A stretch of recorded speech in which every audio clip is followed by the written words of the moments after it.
안녕하세요. 김유갑의 경기부동산입니다. 구독, 좋아요 부탁드립니다. 오늘 12시 청약과 매매 관련 급박한 돌발 사태가 터졌습니다.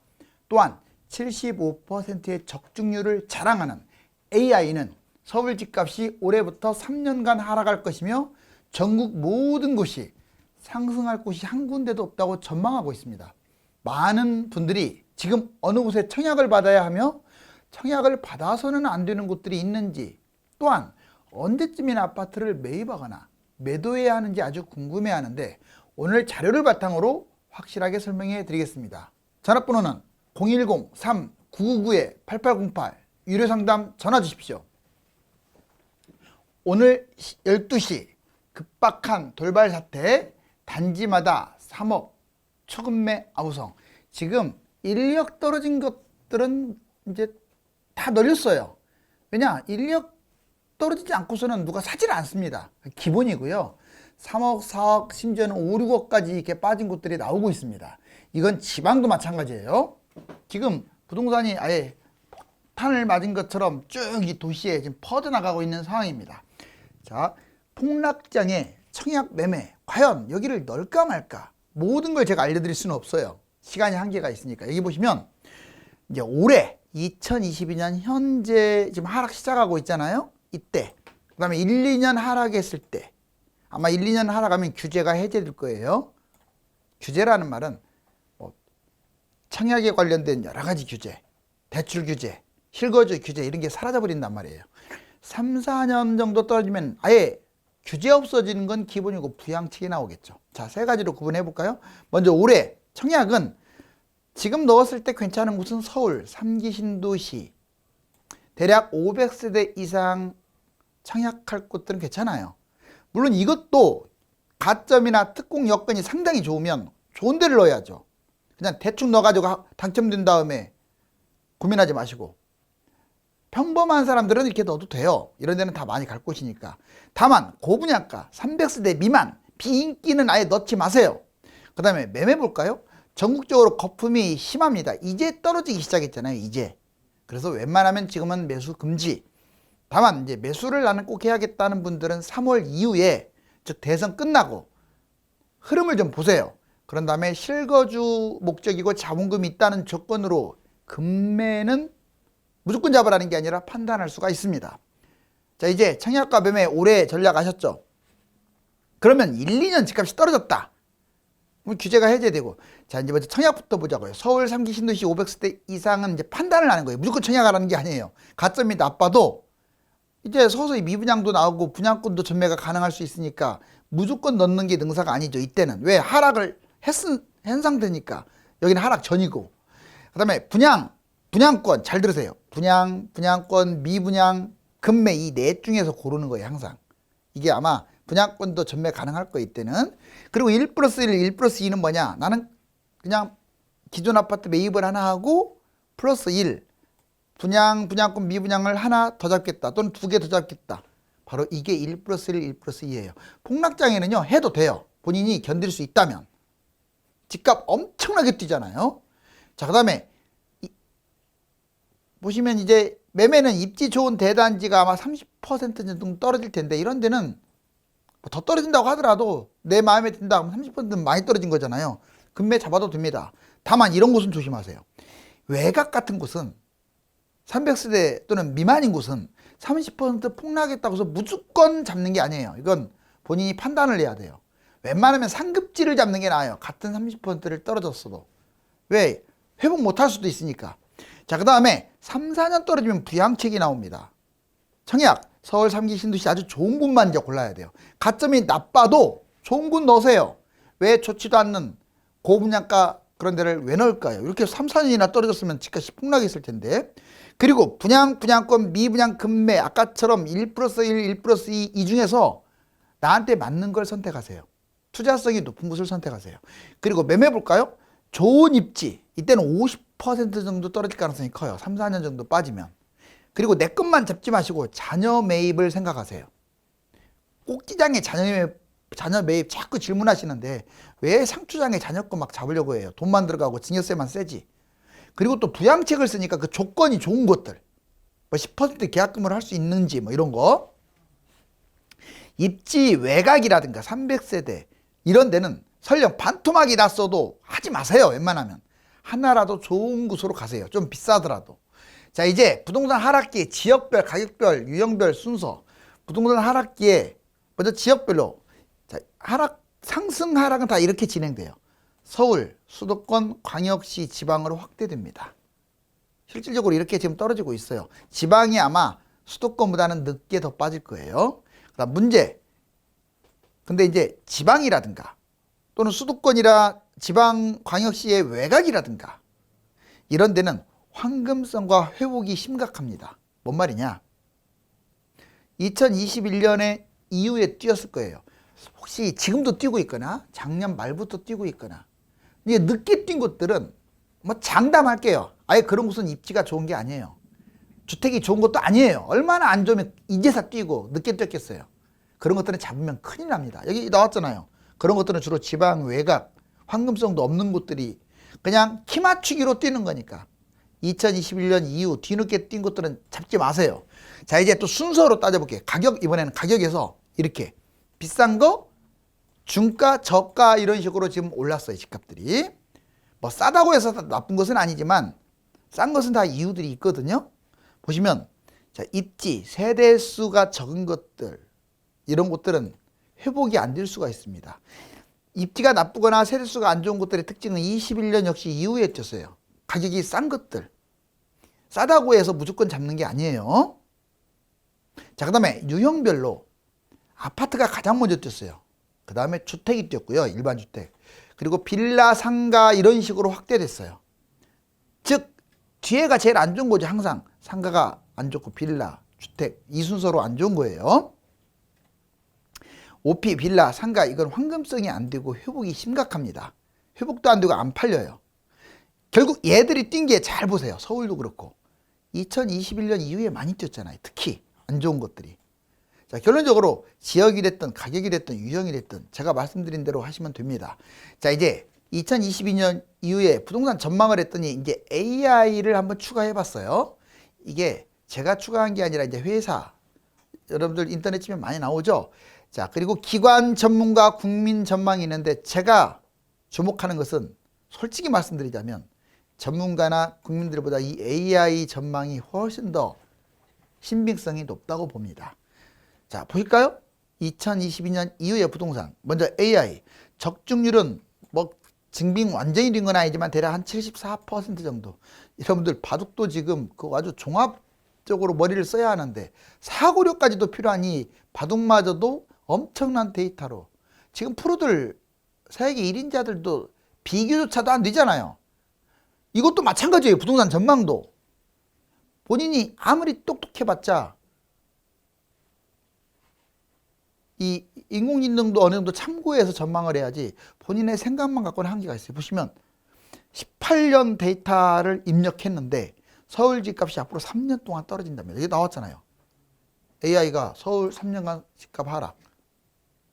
어떻게 용케 제가 전망 2년에서 한 5년 빠진다고 하잖아요.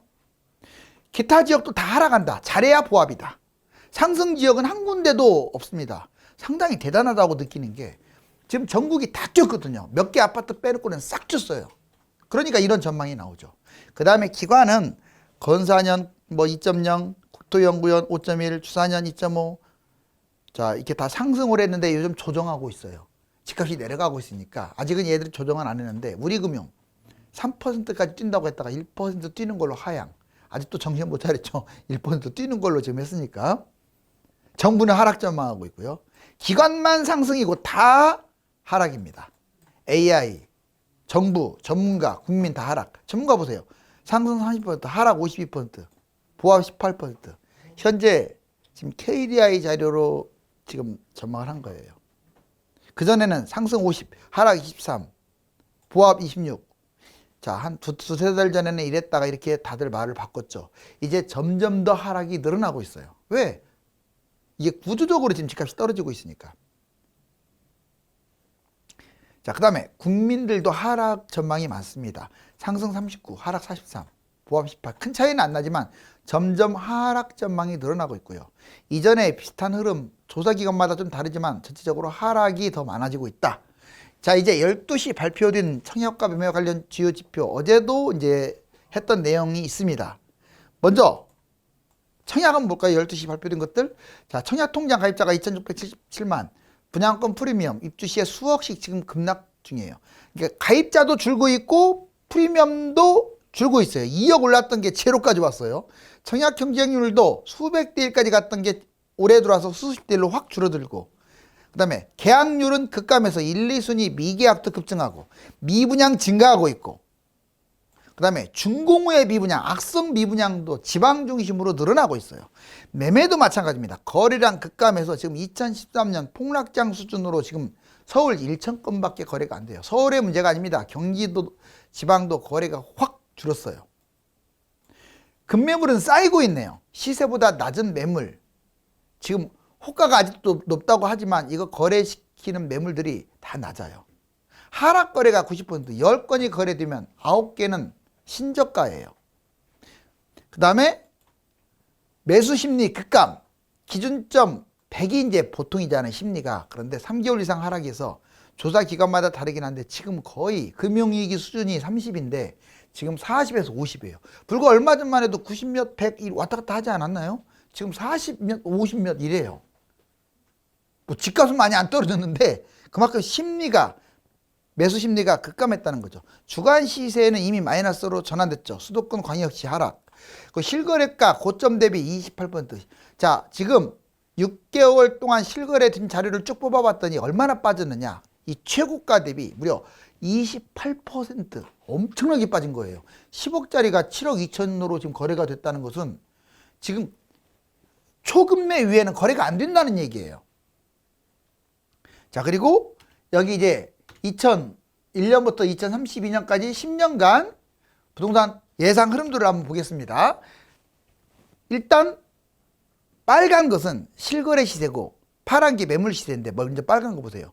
자, 쭉 올라가 가지고 예전에 2006년에 꼭지 찍고 미국발 금융위기 때 약간 빠졌다가 이렇게, 이게 바로 노무현 정부 때 이렇게 많이 뛴 거예요. 그 다음에 쭉 떨어졌죠. 이명박 정부하고 박근혜 정부 초기 때. 박근혜 정부 후기하고 문재인 정부 때 이렇게 많이 뛰었어요. 지금 여기까지 올라왔어요. 이제 21년 거품값이 최고치고 지금 떨어지고 있으니까 뭐 반등은 어떻게 될지 모르겠지만 갈 가능성보다 이렇게 내려갈 가능성이 커요. 많이 빠지죠. 대략 2026년을 바닥으로 보는데 이건 뭐 연도는 이게 예측이니까. 그리고 또 올라갈 겁니다. 결국은 우상향이에요. 여기 보세요. 집값은 계속 올라가잖아요. 자, 이번에 파란 거 보자고요. 파란 거는 호가예요. 상승할 때는 호가가 이 빨간 거보다 항상 위에 있어요. 그쵸? 떨어질 때 보세요. 떨어질 때는 항상 밑에 있죠. 그러니까 여러분들 실거래가 예를 들어서 25억짜리가 13억에 거래됐다. 그러면 걔는 매물이 10억에도 있다는 거예요. 거래가 안 돼서 그렇죠. 거래량 적다고 했잖아요. 2013년이 최저였어요. 거래량. 그렇게 폭락을 했는데도. 그러다 보니까 안 팔리다 보니까 이렇게 내려와. 또 올라갈 때는 보세요. 또 올라타잖아요.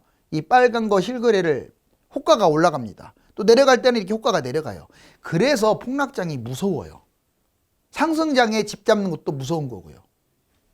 그리고 여기 보시면 올라갈 때 규제 강화예요. 하나같이. 이게 올라갈 때 규제 강화. 이번에 올라갈 때도 규제 강화. 또 다음에 올라가면 규제 강화. 근데 떨어질 때는 규제 완화됩니다. 한 1, 2년 빠지면 완화돼요. 이번에도 규제 완화 뻔하게 하겠죠.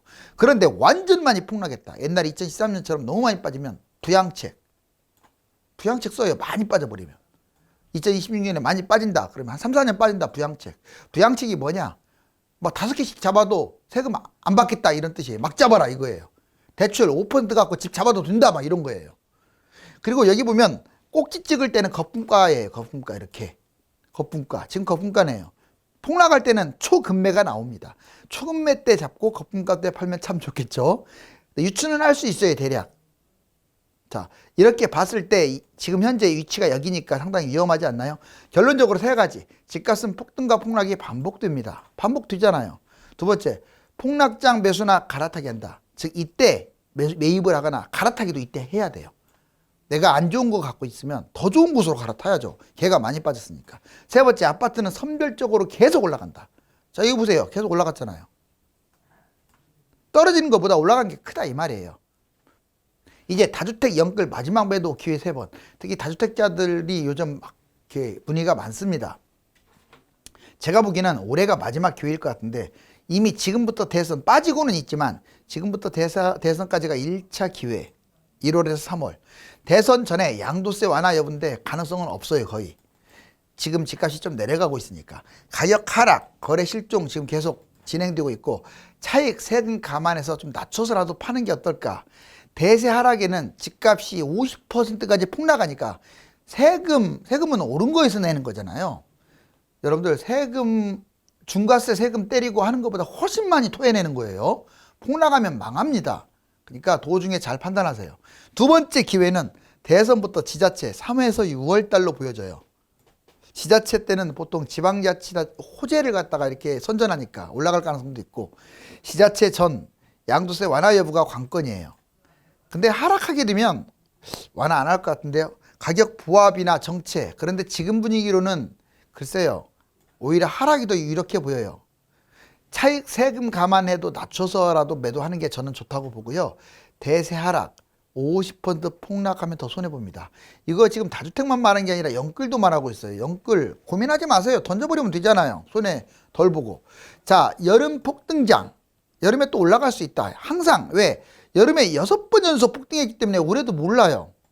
7월에서 9월 이제 마지막이 되겠죠. 이게 가격 상승이나 가격 보합을 예상하는데 글쎄요. 이건 이제 예측이니까 차익 세금 감안해도 결국은 매도는 해야 돼요. 대세하락이 50% 폭락하면 손해보니까. 자, 아무튼 이 세 번의 기회가 올 것 같긴 한데 설령 안 오더라도 올해가 제일 그나마 덜 떨어지지 않겠어요? 내년, 내후년이 더 떨어질 가능성이 크니까. 자, 이제 AI 보시면 여러분들 전세값 대비 매매가 지수 보실래요? 자, 이때 위로 올라갈수록 매매가가 덜 올랐다는 뜻이에요. 여기 보세요. 전세가에 비해서 매매가가 지금 너무 비싸다는 뜻이에요. 이만큼 31.4. 전세율에 비해서 매매가가 지금 너무 많이 올랐어요. 22년 1월이 꼭지 찍었네요. 이제 다음부터는 이렇게 올라가겠죠. 왜? 이제 서서히 집값이 떨어지고 있으니까. 이제 떨어지기 시작한 거니까. 그리고 가처분 소득, 즉 소득 대비 집값 보시면 예전에 노무현 정부 때 여기 꼭지 찍고 이만큼 떨어졌다가 결국은 더 많이 뛰었죠. PIR 규모가 옛날에는 23이었다면 지금은 29.9예요. 집값이 더 올라가는 건 맞죠. 물가가 더 뛰었으니까. 그런데 그 차원이 아니라 소득 대비 이때 소득보다도 이때 소득이 또 많이 올랐을 거 아니에요. 그걸 감안하는데도 집값이 너무 많이 뛰어버린 거야. 그러니 우리나라 집값이 뭐 세계 1위, 2위, 3위 이런 얘기가 나오죠. 아무튼 이 AI가 이런 근거를 바탕으로 아까 3년간 하락할 것이라고 전망을 하는 거예요. 낙찰가율도 보시면 꼭지 107까지 갔다가 지금 97.1 그리고 낙찰률도 40%로 지금은 거의 다 유찰이 돼요. 50% 이상이 유찰. 자, 그 다음에 음마아파트, 남산타운, 마레프, 목동 뭐 다 1, 2억씩 다 떨어져 갖고 얼어붙었다. 실제로 1억 빠지고 1억 빠지고 2억 빠지고 2억 빠지고 뭐 1억 빠지고 지금 서울의 웬만한 아파트들은 1, 2억 빠진 것들이 많습니다. 지금 도심이 됐든 동북이 됐든 동남이 됐든 서북이 됐든 서남이 됐든 서울 전 지역이 완전 하락으로 돌아섰다. 그 다음에 매매 매수 우위 지수 아까 제가 말씀드렸잖아요. 114가 여기 50대로 줄어들었잖아요. 100이 중간인데 금융위기 때라든가 폭락장이 한 40, 30 되거든요. 육박하고 있어요. 자, 시세는 근데 겨우 이제 0.1 빠지고 있죠. 다 파란색이네요. 서울이. 이렇게 내려갈 가능성이 이제 크죠. 여기 보시면 이거 조심하세요. 청약 1순위 자 마감 65.7%. 여러분들 예전 같은 경우는 마감이 1순위 마감이 문제가 아니라 경쟁률이 치열해서 거의 100% 마감했는데 1순위 마감이 확 줄어들었어요. 여러분들 여기 보시면 오산 서동, 연수구의 옥년동, 경기도 구리시 수택동, 구로구 개봉동, 평택시 동삭동 해서 세대수가 이렇게 제일 먼저 봐야 할 게 세대수인 거예요. 항상. 자, 입지하고 지금은 기존 아파트보다 그 근처 아파트 사는 것보다 얘들이 낫겠죠. 지금은 그래요. 그런데 자, 불과 2년 전으로 한번 돌아가 보자고요. 얘들은 만약 분양했다면 다 미분양이에요. 볼 것도 없습니다. 다 미분양이에요. 여기서 꼭 하나 좋은 곳 고르자면 구리시 수택동. 얘 565세대. 입지가 서울에서 가까우니까 나머지는 별로로 보여요. 지금 제가 이거 뭐 당장 손해본다는 건 아니지만 하락장 오면은 별로 좋지 않을 곳들이니까 가점 있는 분들은 넣지 마세요. 이달 분양가 상한제 세종 빼놓고 경기 이천, 충남 홍성, 경기 화성 이런 데를 왜 넣습니까? 자, 세종은 넣어도 돼요. 분양가를 물론 봐야겠지만 뭐 대충 봐도 분양가는 시세의 60% 수준밖에 안 되잖아요. 뭐 떨어진다고 하더라도 뭐 상당히 양호하죠. 나머지는 별로예요. 자, 이런 식으로. 그리고 여기 보면 3기 신도시도 지금 경쟁률이 생각보다 낮아요. 한 자리 숫자가 많죠. 전반적으로 봤을 때 창릉, 남양주 왕숙의 중심 지역. 나머지들은 좀 서울에서 멀다 보니까 그렇게 경쟁률이 안 높네요.